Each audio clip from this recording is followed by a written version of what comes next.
Admonition the 19th. Information can take time to be properly absorbed. Over breakfast the next morning, my hangover and Michael's wonderful coffee, we planned our day. Before the session really got started the night before, Sadie had drawn up a list for our second, longer and more detailed visit. So, aside from working out what is possible with this building and what it is going to cost and how we're going to move up here and where we are going to live and what jobs we're going to do and who we're going to get to restore the building, yep, that'd be on my list, I groaned in mock despair, knowing it was nothing of the sort. I glanced at Sadie. An eyebrow was raised. Sorry, yes? I've come up with the following extras, I groaned. Extras? I wasn't sure I was up for discussing extras, not feeling as I did. Well, unanswered questions then, or mysteries, the stuff the documentation doesn't seem to cover. Sadie handed me a list she'd written out on the hotel paper. So, first, I want to look at the other ruin. Curiosity started to take the edge off the nausea. Ah, yeah, the one hidden beyond that knackered gate. Yes, from the deeds it looks like it was retained by the person who owned it between the Fletchers and the Lord and Lady. I think I remember talking about this last night. What was his name? Through the fog of hop-induced imprecision, I battled with my short-term memory. No, don't tell me. I want to say Hazlitt. But I know that's not right. I leant on my elbows, trying to focus. Hazlitt? Oh, you know, that sausage loaf we get at Mum's in the Fen.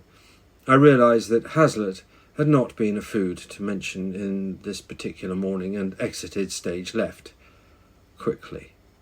When I returned, refreshed by a stand at the front of the door, deep breaths and also the first rollie of the day, Sadie continued, better? I mumbled something non-committal. Okay, so Mr.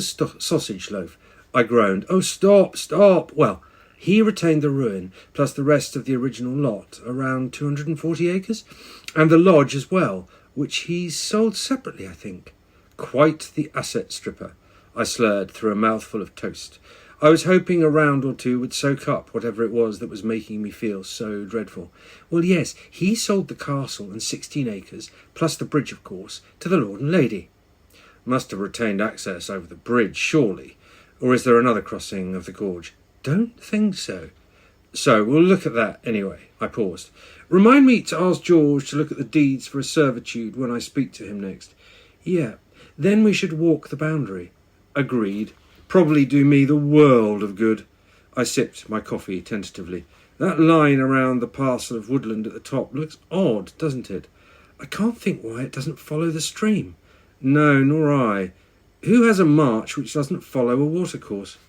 I paused, took another sip, and then seeing we were both out, refilled our cup, saying, unless the stream moved, or the fence is older, or there is some other feature that line follows, like a wall or a hedge or a path. Sadie raised her hands. Enough already. We'll see when we get there. And the other thing was that area to the south of the castle that you picked up. Oh yes, something about being in the scope of the purchase and then not. Need clarification on that, although George seemed to think it was a red herring. Talking of red herrings, one of the ladies last night said that we should pay particular attention to the signs that had been put up. Oh yeah? Yeah, apparently they're a hoot. A hoot. Exact words, a hoot. Charlie, Sadie. Michael had poked his head through the door. If you have finished your breakfast, I've got someone here who'd like a word. Oh? Come through to the snug and I'll introduce you.